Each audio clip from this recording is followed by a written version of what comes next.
Two men were arrested and charged for attempting to break into a business establishment.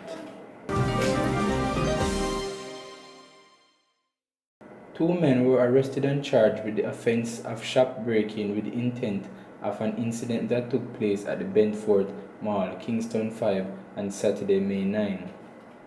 They are 39-year-old Marlon Ellis, a taxi operator of Penn Street, Kingston 12, and an 18-year-old Kobe Smith, a laborer of Mark Lane, Kingston.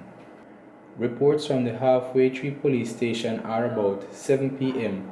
A team of officers was on patrol in the area when they interrupt two men who were attempting to break into a business establishment.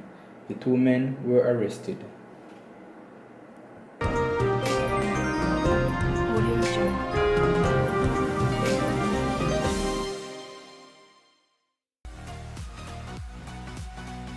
Welcome again, people.